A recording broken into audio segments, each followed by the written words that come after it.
आज मी सिंपल अशी भेंडीची भाजी बनवली आहे.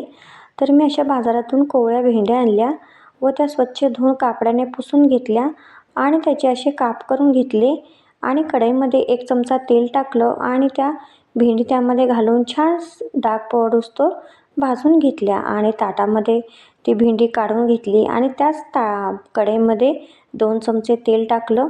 त्यामध्ये कांदा टाकला, कांदा छान भाजून घेतला आणि 4 मिरच्या टाकल्या. मिरच्या पण छान अशा परतून घेतल्या व 4-5 लसूणच्या पाकळ्या ठेचलेल्या त्यामध्ये टाकल्या. एक मध्यम आकाराचा टॅमॅटो टाकला.